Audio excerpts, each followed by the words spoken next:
please silence your phones, and we will get started. So just for the record and for the recording, today is Thursday, April 13th, 2023. It is 9:30 a.m. in the Mountain Time Zone. And again, the name of the panel is Greenwashing, Can I Trust an Organization's Climate Claims? Before we get started, I've been asked to read a land acknowledgement for the University of Colorado. I would like to acknowledge that Boulder is on the ancestral homelands and unceded territory of indigenous peoples who have traversed, lived in, and stewarded lands in the Boulder Valley since time immemorial. Those indigenous nations include the Apache, Arapaho, Cheyenne, Comanche, Pawnee, Shoshone, Sioux, and the Ute. The other thing that I would like to mention is that we want to be sure that we get questions from our audience members, and this is how we will handle the Q&A. There's going to be some time reserved at the end for you to address the panel or somebody specific on the panel, and we're using a note card system to solicit questions. So simply raise your hand if you have a question in mind, and one of the producers will come over with a writing instrument and a note card. They'll collect those, they'll bring them to me, and we'll have some time at the end where I will read these questions. And there's a note for me to remind you to please make sure that your questions are brief and to the point. I'm going to do a brief introduction of each of our panelists, and then I'm going to ask them to introduce themselves for about 2 minutes, and then we'll jump right into talking about the topic at hand. So first up is Dr. Karl Hausker, who received his BA in economics from Cornell University and holds a master's and a PhD in public policy from the University of California in Berkeley. He is a senior fellow in the climate program of the World Resources Institute, WRI, which is a global research nonprofit established in 1982 with funding from the MacArthur Foundation. So it's a very highly regarded think tank in Washington, D.C. And WRI's activities are focused on one of 7 areas: food, forests, water, energy, cities, climate, and ocean. At the WRI, Dr. Hausker leads analysis and modeling of deep decarbonization, climate mitigation, electricity, market design, and the social cost of carbon. He testifies before Congress, lectures widely. I was looking at on the web last night, and it looks like you've been all over the world lecturing recently and during the pandemic online, and has led many studies of clean energy scenarios for the United States. So he's worked for 3 decades on the fields of climate change, energy, and environment. Next on our panel, we have Kirk Siegler, who graduated with a degree in broadcast journalism from right here, the University of Colorado in Boulder, as well as a minor in political science. Very cool integration. Kirk has been reporting for NPR since 2012, and he's currently a correspondent on NPR's national desk, where he covers rural life, culture, politics from his base in Boise, Idaho. Sounds also like you have a base in LA these days as well. And his stories are often focused on the intersections and divisions between urban and rural life, focusing on issues related to ranching, mining, fracking, the ski industry, climate-related disasters, including the mega fire in Paradise, California. Just yesterday, Kirk reported on the White House's plans to keep the 2 largest reservoirs in the West from falling too low by subdividing water rights, very incredibly contentious issue, and also reports on all sorts of issues related to lithium mining, the mega drought in Arizona, all the way to deforestation in the Amazon. Next, we have Professor Leif VanBoven, who has a BS in psychology from the University of Washington, a PhD in psychology from Cornell University. Leif is currently the chair of the Department of Psychology and Neuroscience here at the University of Colorado. It's one of our largest departments, so that is no small feat to manage. He is the director of the Environment, Decision, Judgment, and Identity Lab, and is the co-director of the Center for Creative Climate Communication and Behavioral Change, which we refer to as C3BC. So Dr. VanBoven's work integrates social, environmental, and political psychology to study the interrelationship between emotion, judgment, decision-making, and identity. And he's interested in how behavioral scientists and psychologists can help people make better decisions and have a positive impact on a variety of different things related to economics, politics, and the environment. Recent publications include The Elite Influence on Public Attitudes About Climate Policy and Social Norms Explain Prioritization of Climate Policy. Next, we have Mary Wenzel, who received a BA in International Relations from Johns Hopkins University and her master's degree from Columbia University's School of International and Public Affairs. Mary is just made a recent move to the Nature Conservancy, where she is a managing director of corporate engagement. Prior to that, she worked for 17 years in sustainability at the Wells Fargo Bank, and has also worked at Enron and had several stints at the EPA. Let's see. Yeah, so Mary's work in both the public and private sector has been focused on the strategic integration of sustainability and corporate responsibility at large. Welcome, Mary. And finally, Jevin West, who is an associate professor in the Information School at the University of Washington. He received his bachelor's degree in biology at Utah State University, a PhD from the University of Washington in biology, and notably did a postdoc in Sweden in the ICE lab before joining the faculty at the University of Washington. He is currently an associate professor, and he co-founded the Center for an Informed Public. He studies the science of science and worries about the spread of misinformation. His lab literally consists of millions of scholarly papers and posts about science, where he developed algorithms and tools to better understand the evolution of science, the fate of ideas across time in various disciplines. His work is extremely interdisciplinary, spanning the fields of biology, computer science, sociology, and physics. His projects have ranged from tracking the birth and death of ideas using citation networks, gender bias in authorship and promotion, and he's recently co-authored a very popular book, Calling Bullshit: The Art of Skepticism in a Data-Driven World. So if you would all please introduce yourselves in your own words in about 2 to 3 minutes, that would be great, and then we'll get started with questions. Thanks very much for the opportunity to speak with you today. I'll just do a couple stage-setting remarks on the question of can we trust companies' claims on climate change. And I think there's sort of a bad news, good news story here about the past, and then where hopefully where we're going now and in the future. There have been a lot of claims over the last 2 decades of companies saying, we are powered by renewables, or we have offset our CO2 emissions by paying someone else to do something. And there has been a lot of lack of integrity in these claims, although some companies have really accomplished something.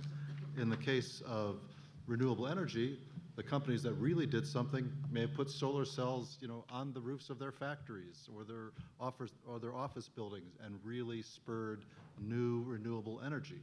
At the other end of the spectrum, there's kind of a racket where companies would buy something called renewable energy certificates for a plant that had already been built, and there's this system of RECs, renewable energy certificates, but if I bought one, for a plant in Oklahoma, does that really mean my factory in Georgia is powered by renewables? Not so much. On the issue of offsets, often what would happen, particularly going way back to the 1990s, companies would say, it's too expensive for me to reduce emissions, but tree planting, that's really cheap. I can get CO2, pulled out of the atmosphere for $1 a ton, so I'm going to plant a bunch of trees. Or I'm going to pay someone not to cut down their forest. Well, again, sometimes there were really real things that happened, real trees planted in areas that would not otherwise be pulling CO2 out of the atmosphere. And in other cases, there was pretty fraudulent stuff, lack of integrity, and also really tough to manage problems. Like if I really did protect this area of rainforest, maybe just this other part that's not protected is going to get cut down. That's called leakage. Anyway, so that's the bad news. Yes, and we've had a lot of that going on. But there are serious movements going forward now that we should all pay attention to and we should all support. For one thing, a lot of companies are really getting it that we are in a serious crisis. We can no longer say like, well, let's do the cheap stuff first and then 20 years from now, we'll do the stuff that's a little more expensive. No, the house is on fire. We actually sort of have to do everything now, and particularly this next decade is critical.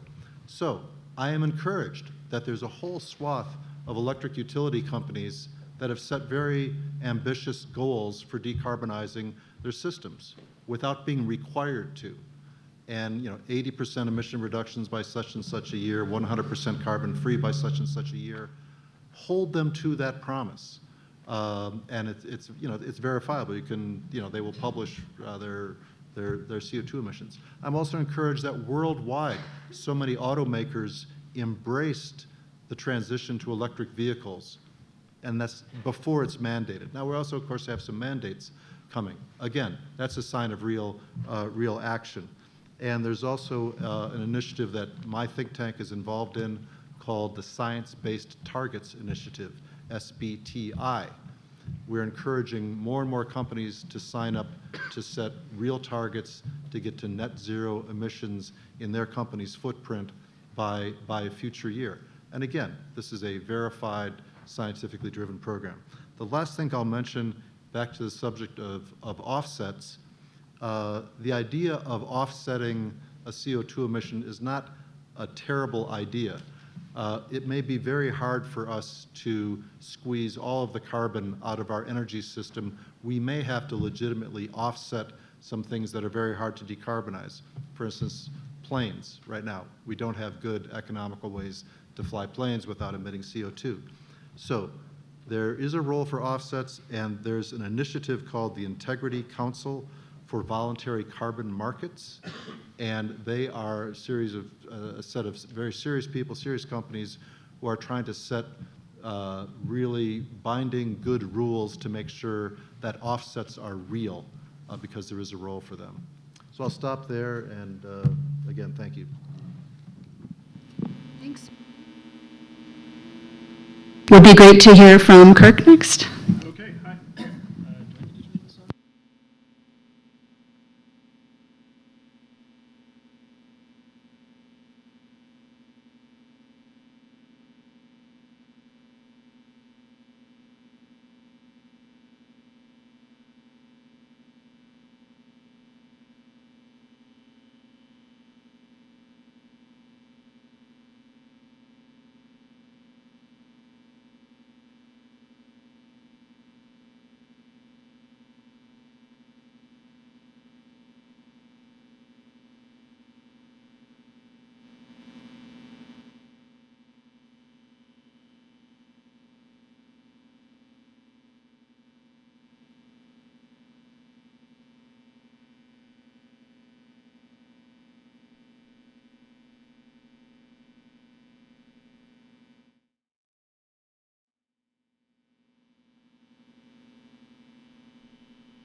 Thanks. Now Professor Lee VanBoven.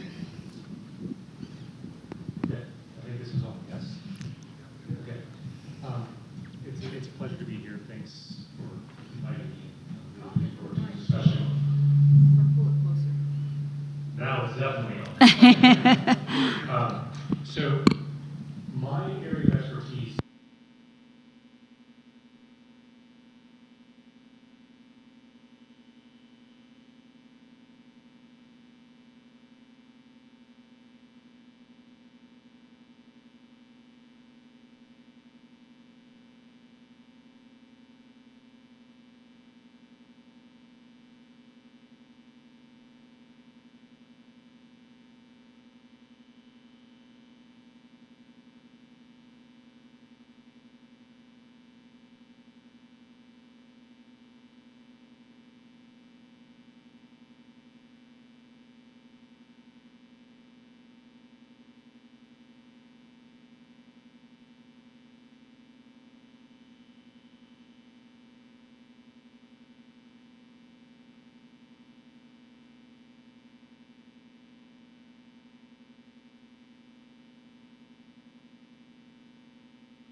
is greener than another type of consumption. That's really challenging because those types of heuristics are not necessarily tied to the facts. And so sometimes they can be helpful, but they can also be misleading. And then the third challenge that we face as consumers, and this one is a bit more subtle, but when we take on the responsibility of investigating greenwashing, of investigating the environmental impact of our behaviors, it invites us to take responsibility for solving the problem, for thinking that we can solve the problem of climate change primarily through relatively minor changes in consumer behavior. And that orientation can be a little bit misleading when what we really need are broader level systems changes and changes in policy that would make it much easier for consumers through sort of natural pricing mechanisms and regulatory mechanisms to reduce our overall consumption impact. So really looking forward to the discussion today and adding some insights, hopefully, about both the challenges that we face as consumers and how we can think better about solving some of these problems. Thank you, Leif. Mary, it'd be great to hear from you. Good morning. Can you hear okay? Good? Good. Great to be here with you all. And I actually look forward to this discussion as well. You know, my sustainability career has spanned 30 years and crossed the public sector, the government, the private sector, several large global corporations, and now the nonprofit sector. And seeing kind of the journey from different perspectives, I think, has been very fascinating. And frankly, I think folks in roles like mine need to be pragmatic optimists. So seeing kind of the arc of progress. You know, when I joined the US EPA back in 1994, right out of graduate school, the agency hired 100 of us to build the Energy Star brands and to really drive consumer awareness of the need to look for energy efficiency in their purchasing decisions and to work with manufacturers to get them to develop and promote more energy efficient appliances and options for consumers. And you know, it was a great journey, but it's, you know, look where we are today. I think the Energy Star brand is pretty ubiquitous and folks know to kind of think about energy efficiency when making purchasing decisions. So it's been a fascinating journey. And then when I joined Wells Fargo in 2004, It was really at a moment where most focus on sustainability was more focused on environmental health and safety issues with companies. So companies that had to comply with environmental regulations and had environmental safety issues versus a bank that really facilitated capital and facilitated other industries. And so what did sustainability and responsibility mean for an organization like that in 2004? Went from that arc to in 2021, Wells Fargo and frankly most of the large US global financial institutions made net zero commitments of their own. And those net zero commitments reach not only into their own operations, but into their value chain. So commitments tied to who they financed and to their supply chain. So it's been a fascinating journey. Look forward to sharing kind of my views on kind of what has integrity and where to look, look deeper under the hood when companies make sustainability claims. Thanks, Mary. Jevin, thank you. Okay, great. Well, thank you for taking the time to come listen to us. I'm looking forward to the conversation. So I spend most of my waking hours thinking about this issue of misinformation and disinformation and rumors. Over the last 3 years, we've spent most of our time in my center, which is about 50 researchers, postdocs, PhD students, thinking about misinformation when it comes to the pandemic and health issues. But we've been starting to shift more into the climate arena. So this is sort of new for me. So I'm really looking forward to learning more from the panel. But we've been able to apply some of the things that we learned during the pandemic to issues related to climate. And so we study these kinds of issues mostly by collecting massive amounts of publicly available data, mostly from social media platforms, to study the ways in which rumors travel, how they get amplified, how individuals, how organizations sometimes strategically amplify and sometimes non-strategically. But we don't just study these things, we also try to build interventions. And one of my favorite ones that we just recently released, this was developed by one of my colleagues, Mike Caulfield, in our center, that just got deployed by Google, and it relates to how to source information. So if you were to ask a question about greenwashing on Google, one of the most important things we need to do is not just evaluate the content, but evaluate the source. And so now, you might not even have seen it yet, but it's been hit over 6 billion times, but that's still a small number compared to the number of searches that Google gets all the time. But every search you do now, there'll be 3 little vertical dots next to the website that it lists in your query results. And if you click on that, you can then look for the source. You can look about things where when that website was created, what is the sort of basic data about that source, et cetera. You can do the kinds of things that professional journalists and fact checkers already know how to do, but it makes it that much easier. Now, this isn't a feature that should have taken till 2023 to get into the system, but this is the examples of small little innovative designs and tools that we want to give the public so that they can ask the questions that we'll likely be asking on this session right now. We've been also thinking a lot about the ways in which technology in general, but certainly the chatbot era has kept us very busy over the last 6 months, thinking about the ways in which chatbots and large language models are being used to push good information, but also bad information. These are really bullshitters at scale on the bad side, but also can be a tool that we can use to address some of these big, complicated topics. So that's another topic I'm happy to jump into a little bit more, but I'm relying more on my colleagues to talk about the climate-related issues. Okay, thanks everyone. The questions are coming in. Just a reminder, if you would like to submit a question, just raise your hand and one of the moderators will come on over and submit them. So I want to ask a question to all of you. Greenwashing is ultimately an issue about communication, right, and information.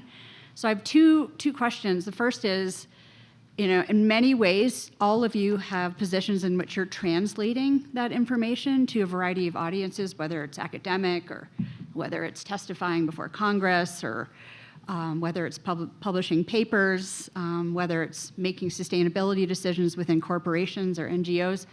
So I wanted to ask, where do you get the most reliable information yourself? And how do you translate that then, given the various audiences that you interact with? How do you scale that? So the first part is where do you get your information? I know, Kirk, you've got to do this on the fly very quickly as a reporter. Does this mean I have to go first? No. But I'm really curious, right? So where do you go? How do you know it's reliable? And then the second part, which we can get into later, is, okay, then how do you translate it for the various different audiences that you talk with? Well, I was intrigued to learn about this ... feature, which I think it needs to be probably a little bit more prominent. But Yes. if I'm honest, I spend a lot of time talking to people who have never been interviewed before, who have never necessarily made their points publicly before to a large audience, who may not know what NPR is. So I think that they are as genuine, generally speaking, they're as genuine, perhaps not as informed as they may think they are, but they're being as genuine as possible. And then it's up to me and my editor and our librarian staff to help fact check that quickly on the fly. So we have a lot of different tools that we can, push a claim through that's a little bit more scientific than just Googling something, but I'd be remiss if I didn't tell you I was up here sometimes standing in the sagebrush in Nevada Googling something like, did this person just say that? Is that true? And then make sure what you look at is at the very least, linked to some sort of reputable academic institution that has studied this issue, or a governmental organization that is disconnected as much as possible from whoever the current administration is. I can go just since we're going out of order. One of the unfortunate things about our information system is most of the good information is behind a paywall. So you either are paying that subscription to the better venues. I think NPR is an exception to that. Of course, I do not think, I know it is. But a lot of the great primary literature, the stuff that comes out of this university, a lot of times sits behind a publication paywall. That's changing and has been over the last decade. More and more of that's becoming open access, and it should, because the taxpayers pay for the research that's at this university and most of the research that happens in this country. And so that's one unfortunate thing. So we need to address that. I can talk about that, about some solutions, but there's no simple solution to that. But that's where I get my good information, is most of this information in the primary literature behind these paywalls and in places that I do trust and that have higher journalistic standards, typically require a little extra effort and pay. One of the things that I do to look for more reliable information is I've become a true vociferous lateral reader. And this is something that we talk about when talking to the public about becoming better consumers online. This is based on several studies that came out of Stanford that looked at how people evaluate information and claims and compared that to fact checkers. And you could even ask professors, say, evaluate this claim, and they think if they can evaluate the content, they'll be able to tell whether it's reliable or not. Well, it turns out the best thing you can do is open a new tab and just read open another tab, open another tab. This is what fact checkers do, and that's a way of triangulating information and checking whether that claim that you just heard over dinner is reliable. So this idea of lateral reading, we should become better lateral readers if we want to do that as well. And then in terms of my own other big sources is reputation. I think that does matter. There's ways to measure reputation, but also I depend on my social network, and I think a lot of other people do as well. And that's where things can go awry sometimes, but it's also a lot of times where I get my most reliable information. And in terms of translating this information, that's one of the big challenges in science. I spend a lot of time thinking about science communication. Unfortunately, messages go awry when from university press offices down to the consumer, and we need to do a better job figuring out, well, first, employing more science journalists. I think that would help. We only have, a very, very small number of full-time science writers in the United States, which is a sad story, and I think that's the way we do translation. But just the last report I saw on it was 70-something full-time science journalists. I mean, there's a lot of part-time ones too, but that's a problem, and that's what I rely on for translation is science journalists. Yeah, and I'll chime in. Is this on? Can you hear me? Okay. I think when looking at a company's claims, I would not look at some logo on a package or, some advertising. I think you've really got to dig deeper, go to the website, the reporting section on a corporate website, look for commitments that are really focused on material issues for that company. If they're making a commitment on some topic that's not really relevant to their sector and their industry, I'd be a little suspicious. So make sure they're focused on the issues that are quite relevant to that industry and that sector of the economy. Look for climate commitments that are aligned to the 1.5 degree pathways, as opposed to just some broader climate commitment. Once they've made a big commitment like that, look for interim commitments, 3 to 5 year, 2025 commitments, 2030 commitments, commitments that really start to dig deeper and break apart how they're going to get to 1.5. A lot of people will say companies can make those commitments because none of the executives will be around in 2050 to be accountable for those commitments. So look for those interim steps that they're making. Look for how they're unpacking those commitments across, scope 1, their own operations, scope 2, their energy usage, scope 3, their value chains. So make sure they have commitments that really cut across their entire footprints. Look where they are acknowledging, as we've talked about, some of the harder to reach into areas. How are they working to solve some of those issues that aren't easy to decarbonize today that are relevant to them? What partnerships are they part of? What research are they funding? Where are they putting their dollars to really help solve and develop solutions to issues that are tough to deal with today? They need to show evidence that, that they're really focused on not the low-hanging fruit, but, the tougher to solve issues that aren't going to be solved overnight, that are going to really take time to solve. They need to follow, as we talked about, leading disclosure frameworks. So there's the Task Force for Climate-Related Financial Disclosures, that they're reporting in a way that's transparent. They're measuring progress over time. They're accountable to their stakeholders, that they're really tracking what they've said they'll do and the progress against those commitments. So there are ways to kind of start to, as I said, lift the hood and see, they've made a big commitment, but what are they really doing to make progress towards that commitment? Mary, if I may, I would like to insert a comment there. So you've listed a lot of different ways that consumer can sort of, pick apart. Okay, that could take months, right? Before one could say, I'm going to buy this brand of car versus this brand of car. To get under the hood is hard. What do you think, I want to ask this question to both Mary and Leif, what do you think about corporations signing up for certifications like B Corp? Is that a fair, right? The consumer does not have time, right, to do all of this primary research. And as was so well said by Jevin, many of the primary research is behind a paywall. Are these certifications legitimate? Are they helpful shortcuts? And then Leif, a question for you based on your research. Seems like people look a lot to influencers for making decisions, right? So what are the shortcuts here, and are they worthwhile, if I may? Sure. I wanted to answer your first question first. So I think actually personally I get a lot of my climate news from Kirk, so thank you very much for the service you provide. So I think, again, in keeping with the theme of what are the challenges for consumers, the fact is that most of us do not have the time or ability to really digest original research on climate science, even if we have access to it.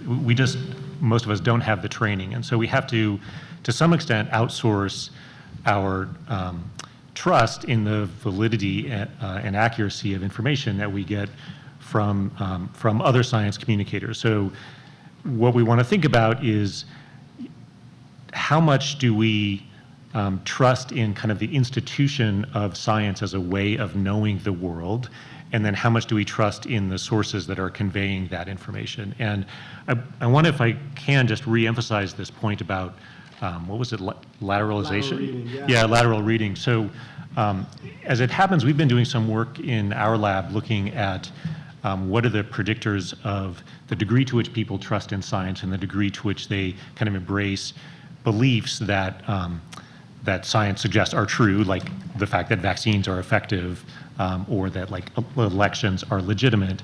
And one of the things we see is that the number of different sources that people look to for their news is one of the best predictors of their trusting in science and believing in generally accepted facts. So it's not just the quality of a particular source, but rather having multiple sources that seems to really matter. And even in the context, this is a little bit to the side of climate, but in the context of the presidential election, if we looked at who viewed the election as legitimate versus illegitimate as a function of what kind of news they consumed, it's probably not surprising that if you only consume Fox News, you have a more skeptical view of the legitimacy of the election.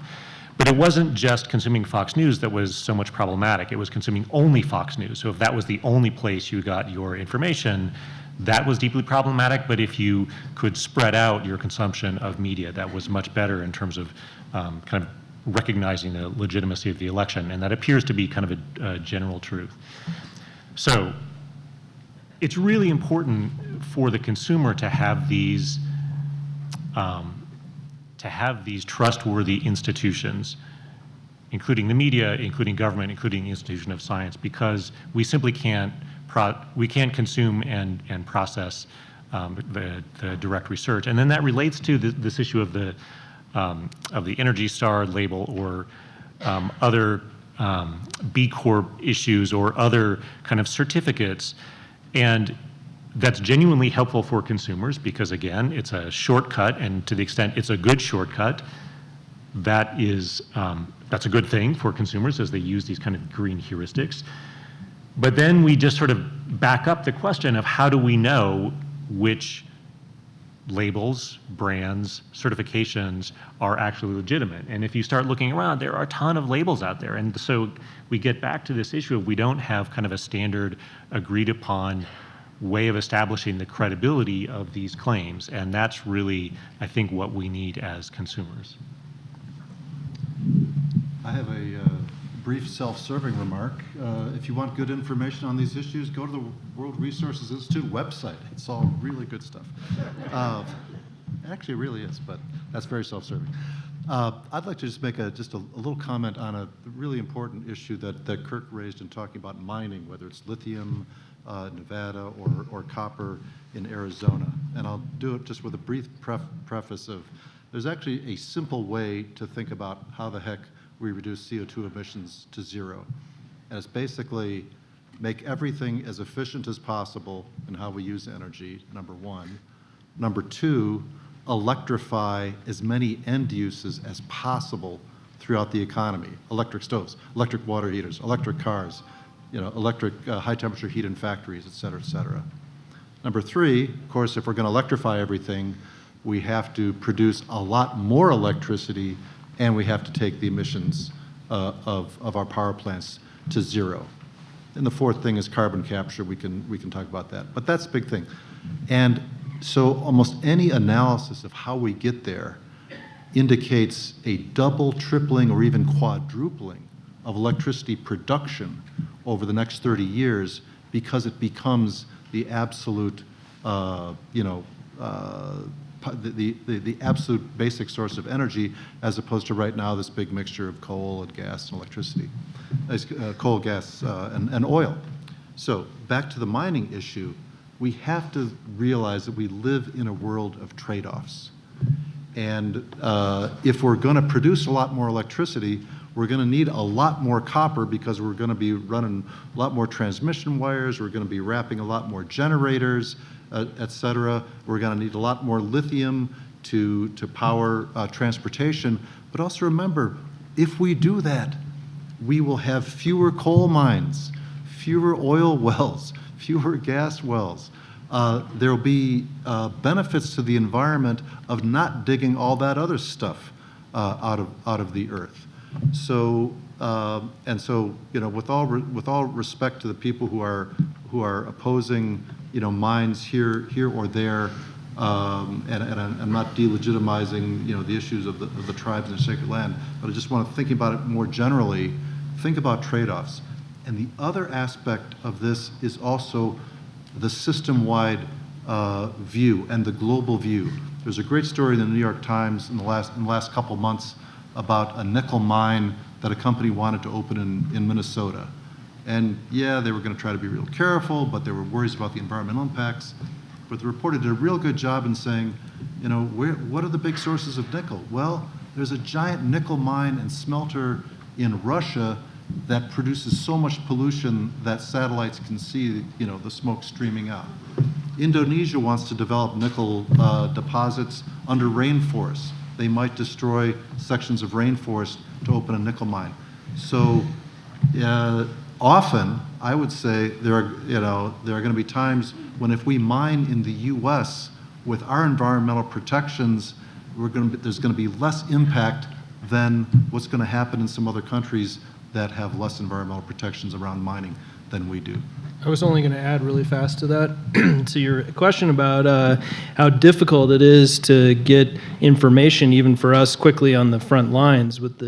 Using the lithium example in Nevada, it's called Thacker Pass on the northern remote part of Nevada. We're often confronted with, this will be the largest lithium mine in the nation. But when we try to ask the question of, how does that fit into the global market? How much lithium is actually necessary for this green energy transition? It's difficult to find a reliable source who is, I'm thinking, and not to say that the University of Nevada does not have reliable sources, but many of them are working quite closely with the lithium industry because it is their job. So when you're confronted with some of that stuff, it's difficult to find the right information, and I think it's our responsibility in the news media to disclose to the public that in fact, in this case, we might not exactly know. We do know that generally speaking, it is probably cleaner than your traditional mine, and it is certainly cleaner and safer mining in North America than in China. Which is where many of these minerals come from now in other countries, Democratic Republic of Congo, in the case of a cobalt mine that's being restarted in Idaho. So yeah, I think it's our responsibility to, when we don't have the information, to be clear with the public that we actually don't have the information. That's great. And that leads me to a follow-up question, looping back to you, Mary. You've had the advantage of working in the public and the private sector, working for Wells Fargo, one of the largest, corporations and banks in the world. Can you speak about, and Kirk was mentioning, that there's inherent bias in communication. We are humans. Whoever pays, our wages at the end of the day gets a pretty big vote in what we say. And I'm curious if you wouldn't mind speaking about your experience as a sustainability person in both the public and private sector and what that was like, and whether or not there was pressure to communicate in one context differently than another. A fair question, but as I said, I tend to be a pragmatic optimist. I think what we're seeing in the evolution of the corporate sustainability space is that management of sustainability is moving from kind of public affairs sustainability teams to being truly embedded across businesses and functions in businesses, and that's a good thing, right? I think a small headquarters team can't really move the needle as quickly and has to be in some ways pretty opportunistic about what they do, as responsibility for managing these issues really being owned by the businesses and core operational functions of companies. And so I think it's been an evolution. When I started at Wells Fargo, I was employee one, and I was the only employee focused on sustainability. When I left, there were hundreds of employees that had it in their job descriptions to manage these issues. Communication is hard because the issues, as we've just talked about with lithium, are complex, right? And you don't really have the opportunity in a corporate communication setting to have a subtle and nuanced and conversation about a particular topic. You're trying to explain in a transparent way kind of what you're trying to achieve as a company, the progress you've made in those efforts, the challenges you're experiencing in making that progress, how you're trying to work in a collaborative way to advance kind of sustainability outcomes with important stakeholders. But it's a challenging exercise, frankly, to be able to, You know, if you think about a financial institution making a 1.5 degree commitment, you know, the large financial institutions bank the economy. And so they're going to move with the economy and move with sectors of the economy. They bank all industries across economies. And so it's a very complex exercise and a complex conversation. And so, you know, that's why I encourage, you know, lifting the hood, looking at the sustainability reports. I think there is no one certification, frankly, that you can rely on when trying to evaluate how a company is managing climate issues or sustainability issues. I think there are kind of rankings, most admired companies, Just Capital list of most just companies. You can use those begin to use those as proxies for how serious companies are about their sustainability and ESG initiatives, environmental, social governance efforts, but there isn't one place to go for this information. I think it is challenging for consumers, and it does require digging a little deeper. And I think companies want to engage their stakeholders. They want to communicate effectively. I think it's just very challenging, frankly.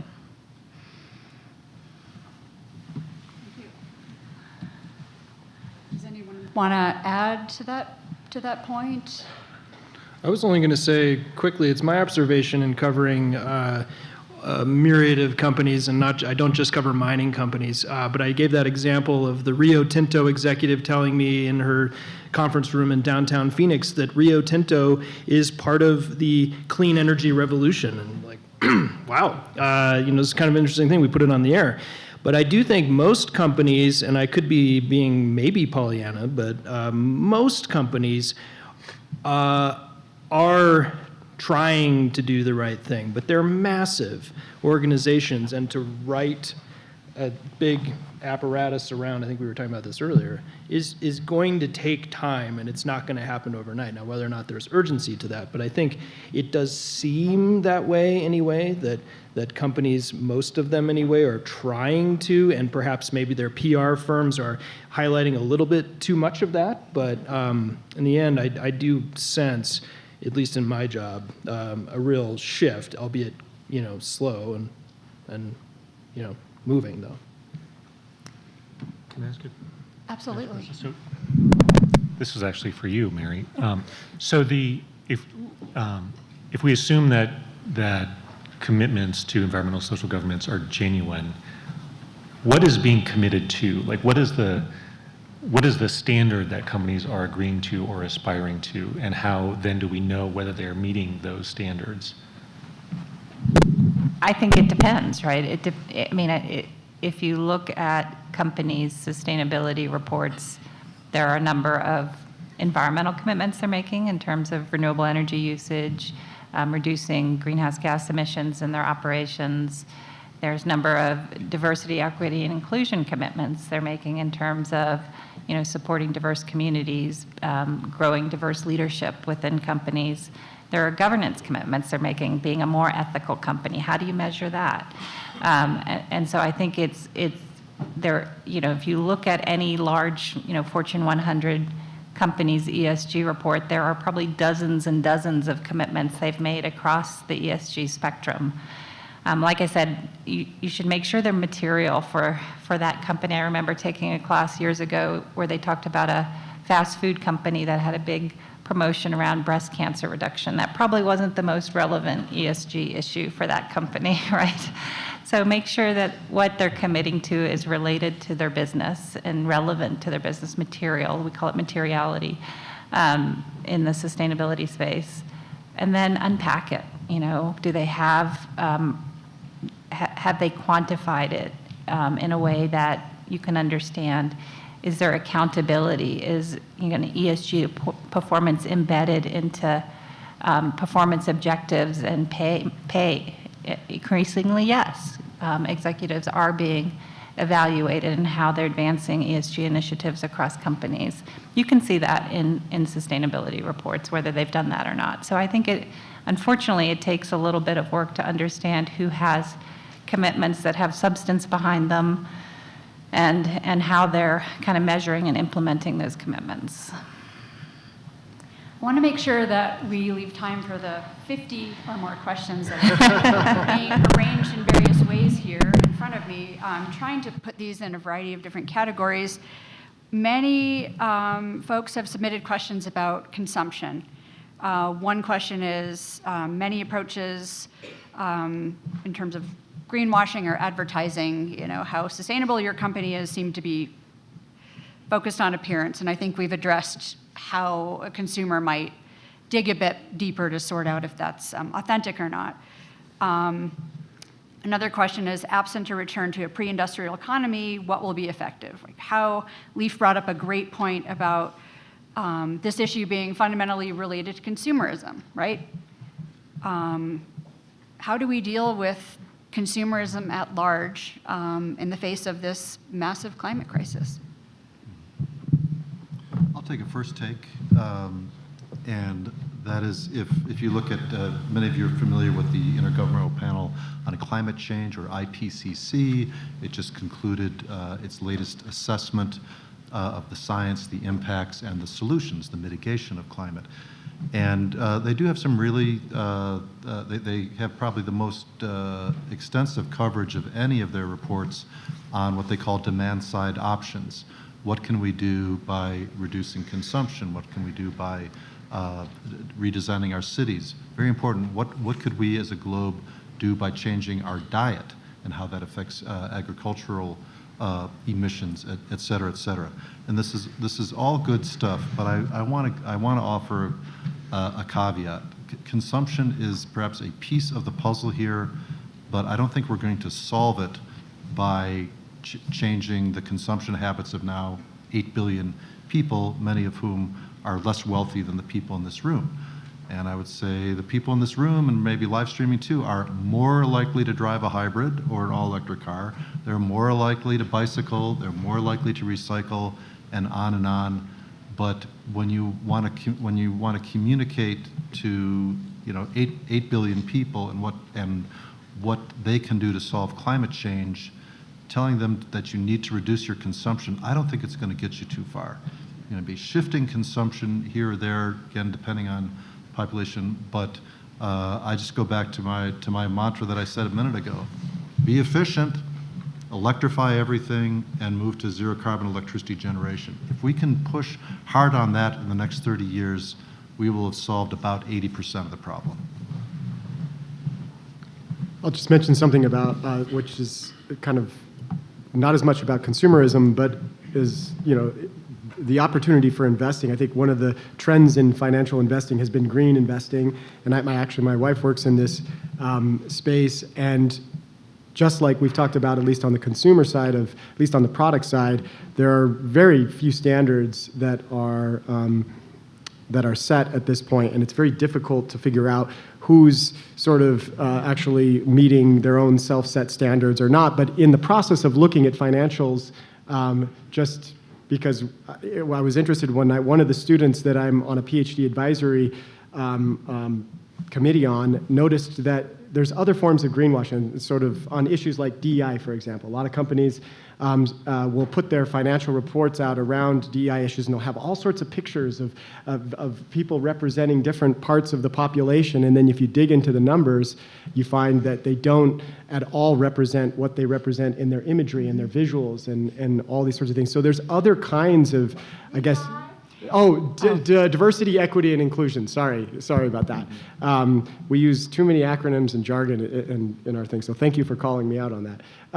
So we, that's led to looking at this in other respects to see if we can learn something from these other kinds of greenwashing on other kind of social issues. Go ahead, Mary, please. To add one thing. We were talking about kind of top-down, kind of what needs to happen. We also need to think about bottom-up, right? We have communities around the world that are just, grasping for economic opportunity. And so to try and impose that you can't do this, you shouldn't do that on communities around the world that are trying to feed their families. We have to think about how we lift up those local communities and indigenous communities, right? This needs to be a solution that is sustainable both economically and environmentally. And so I had the privilege of going down to the Amazon last September, and there are soy and beef is putting pressure on the Amazon. There's no question. But at the same time, local people there want livelihoods. And their livelihoods are beef or soy or agriculture, right? And so we have to think about how we support those communities to have economic development that is sustainable. We can't just force them to do it or make them want to do it. We've got to support that in the right ways. Did you want to add to that, Leif, please? Yeah, if I can. So, the first part of my career actually was studying kind of happiness and well-being and how it relates to consumer behavior and consumerism. So I wrote a dissertation on that. I'll try to condense that a little bit here. So one really important thing to understand about kind of consumerism, materialism, at least in our society, in a lot of wealthier societies, one of the biggest predictors of carbon footprints is wealth. I mean, it's just values, intentions aside. When we have more, we consume more, and so we need to bear that in mind, and then not to impose things on other people, but rather think about the decisions we make in our own lives, and essentially where can we really genuinely cut back in the costly things that we consume. I think it is useful to keep in mind a couple of pretty well-established facts. So one is that there is a pretty strong negative relationship between valuing and consuming material goods and status and personal well-being. So to the extent that consumers really value having things and maybe even having more things than other people, that not only is not fulfilling, it actively kind of undermines our sense of well-being. If we look instead at what contributes positively to well-being, acts of altruism, doing good things for other people, fulfills people with a sense of meaning, purpose, positive emotion, serenity, all of the kind of soft well-being terms, that really is sustainable. Building social connections and maintaining social connections. And these are things, doing things for other people, building social connections, those are things that can be done in a very low carbon way. Not always, you could do it expensively, like you don't need to travel around the world to build social connections, but you can think about how can we pursue those actions that are more fulfilling in a way that is really low carbon. There is a great resource that I can't give you the URL or the specific name of it now, but I could provide it later. There's a team at the University of British Columbia of psychologists, consumer behavior researchers that have come up with a set of guidelines that people can follow to make decisions that are both sustainable and are likely to advance well-being. And so thinking about pursuing those kind of strategies, again, to the extent we have the resources that we can do that, is a great way to both enhance well-being while reducing consumerism. That's a great pivot to a bunch of questions that are coming in, which is that people they acknowledge that getting the information a consumer would need to make the best possible choice, given all of the trade-offs we've just mentioned. It's difficult. It's an enterprise that takes time, and many of that information maybe isn't accessible for one reason or another. So you mentioned guidelines, and many questions are coming in about, okay, should I only shop through the sustainable B Corp brand? Should I, what shortcuts, if any, are going to be helpful? And we've also, Mary mentioned that there is no great shortcut, and that this is a very complex, nuanced space. Leif also followed that with the point of we should perhaps be thinking about these universal guidelines and shortcuts. So where do you all stand on this issue? Just to address this question of consumers need to make decisions quickly. We want the right information. Where do we go? What do we do? Are shortcuts worth trying to develop? And if so, what would those even look like? Yes. So again, the first question you might want to ask as a consumer is, do I need to consume? So I feel a little bit guilty calling this out, but it's great if Patagonia produces sustainable clothing, but the question is maybe not should we buy this brand versus another, but should we buy anything at all? So that's maybe the first question to ask. There is a great program of research by some behavioral economists at Duke University who've done some work on how you can present consumers with information that is useful for them in everyday consumption context. And they did sort of really a proof of concept study that showed that in just grocery shopping, so in buying sort of consumer packaged goods, food consumer packaged goods, if there was a single metric, kind of like a calorie metric, that was a carbon footprint metric on grocery items, that people would actually make choices where they took that into account and made some internal trade-offs about how much they were willing to pay more to have more kind of climate-friendly products. And so is it something that consumers would use if they had the information? I think there's some good evidence that it is. The question, I think, and the challenge for us is how can we ensure that the information that we would provide to consumers is actually valid and reliable? I was going to add, I think we're living in a really extraordinary time where full of irony. Like, we have all of this information right in our little laptops that we carry in our pockets, but there's so much information coming in, it's hard to make an informed decision. And there's a whole chunk of the country that's not in this room who may also want to make decisions that are sustainable to them, but this is a very polarized environment, and half of the country right now is not necessarily having this same conversation. So I think I keep saying it's ironic that there's so much information in front of us, but I get confronted constantly, even this morning, with very genuine, thank you so much for what you do. I only get my news from NPR. And it's sort of like, well, great, but you should also be looking at other things and seeing what other people are saying and other information out there, because if you're just getting it from one source, and I'm not saying everybody's doing that, but I do get that a lot, it's kind of a troubling time. So I think we also need to tackle how to better equip society with the tools that they can figure out how to make informed decisions that make sense to them. And I'm not sure how we do that, and it's not my job in the news media to do that. And the only thing I'd add is I love that movie title, Everything Everywhere All at Once, right? We can't tackle it all as individuals. So think about kind of your own lifestyles, the issues that are most important to you, and where that intersects with your engagement in the corporate space. So is it agricultural issues you care about? Is it energy issues you care about? Is it water issues you care about? Like, just think about, what issues are most important to you, and then that's where you can dig deeper, right?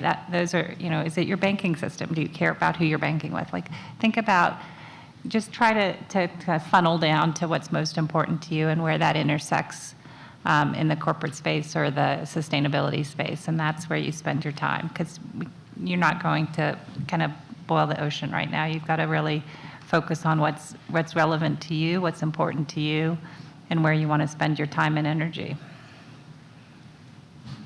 We have just a few minutes. I don't know that we'll be able to fully answer this question, but it is from a student, so I wanted to make sure I read it.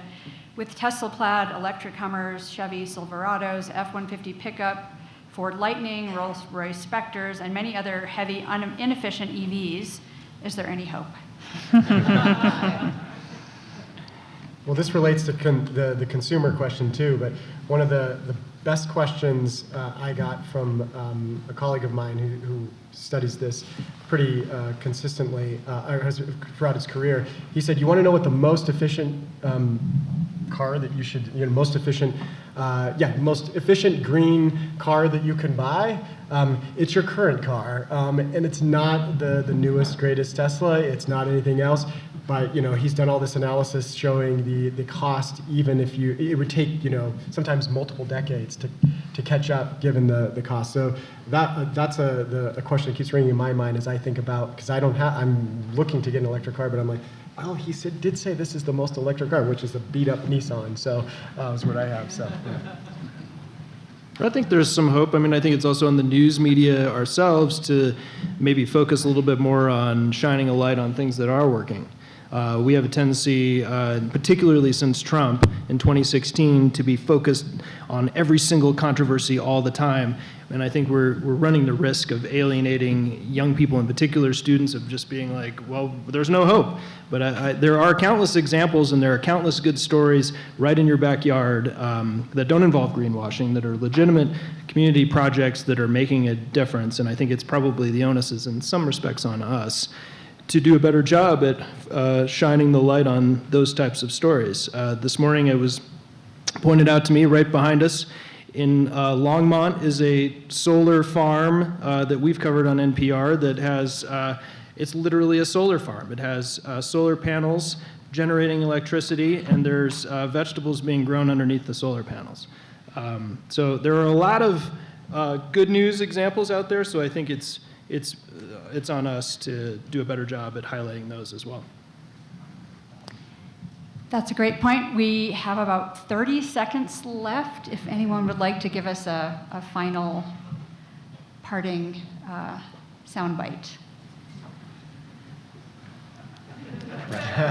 No pressure. I just want to echo what Kirk said. Is the glass is always half empty and half full, and we're developing the technologies, we're developing the public awareness, and we can do this if we now marshal the political will, and perhaps even more important than our consumption decisions is our voting decisions, and paying attention not only to the national races but the state and the local races, and putting people in our elected offices who will then make more and better collective decisions to steer where we're going. Yeah. With that, I want to end by thanking all of our terrific panelists and to thank the audience for your engaging questions. I'm sorry I couldn't get to all 50 of them. Thank you for being here.